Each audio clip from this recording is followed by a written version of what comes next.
Greetings, Legionists. This is Arndelft, and thus right here in front of you is my Ragnar Blackmane model. And as you can see, the one change that I have made to him is I have replaced the head with Ragnar's original head with a Ultramarine helmet, and I'll get into that later. But what I want to go ahead and just put out here in the first part of the video is what pieces I wish I had kept off the model until they were painted, or I had gotten a chance to paint under them, around them, etc.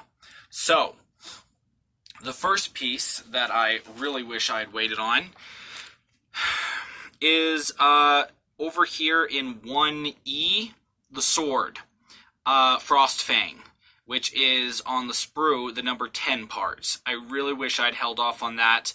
It would have made painting the number 14, the mane, a lot easier. The head, and not the mane, it's not like he's a cat, the wolf. Anyway, number 14, the head of the wolf, and I guess that part of the arm of the pelt, well, that part extends out and is relatively easy to paint, but still, that head of the wolf goes over his pauldron, and is infinitely easier to actually, would be easier to paint if I had just not put on number 10 yet. Moving on, the next one is definitely 15. If I had held off on 15 over here, on 1H, it definitely would have made it infinitely easier. It's extremely difficult to reach under that to get at the chest plate. So yeah, I mean, it's a beautiful, gorgeous, detailed piece, and I'm glad to have it. Just wish I'd waited on actually putting it on.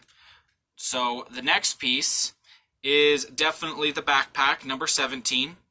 If I'd held off on putting that on until after everything was painted, it would make painting around it much easier.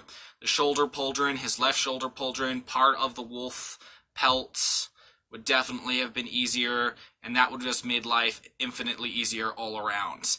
And though I am not using the Ragnar head after studying it, if you look at the finished product here, what it says, it's supposed to look like, you'll see that 15, 17, and even to a degree, possibly even 10, will make it very hard, in my opinion, to put some of the details on Ragnar's head. So if you're going to put on the original head, which I imagine most people are, it looks amazing. I'm just not someone who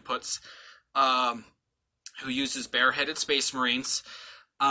With that one, you definitely might want to hold off on 15, 17, and 10 on the sprue till after that thing is painted, or paint it and then glue it on. Either way, it looks like it would also get very interrupted.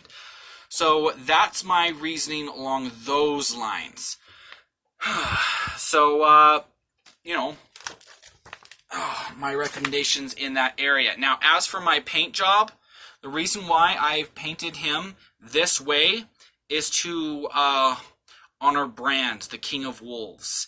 And if you've ever read my memorial to Brand, who Games Workshop has now honored by making him Brand Saberwolf within the lore, which is awesome. It is awesome that they did that.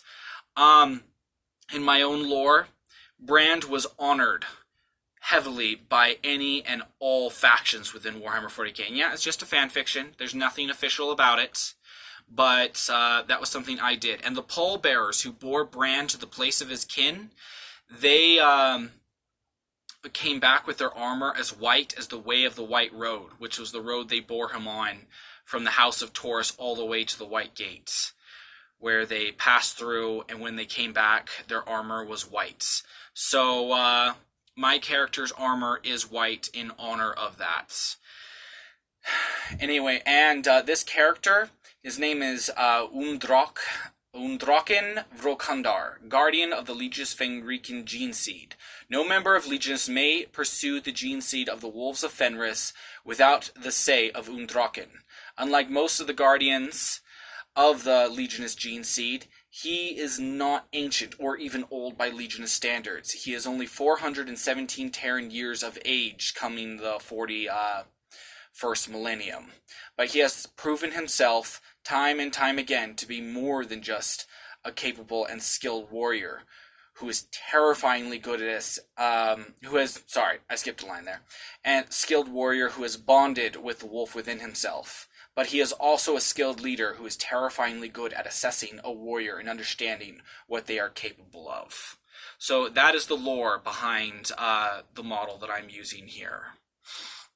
And the reason why he is using an Ultramarine helmet, besides the fact that it just simply looks awesome, is because he believes, like many of the higher members of Legionus, that the more savage chapters and legions are among the most disciplined, because the World Eaters, the Wolves of Fenris, and the Flesh Terrors, they all appear to be absolutely savage, but the ability to tap into that savagery, that bloodlust, that killing rage, and not lose themselves to it time and time and time again, speaks of a discipline just beneath the surface, which is as solid and as powerful as any Ultramarines.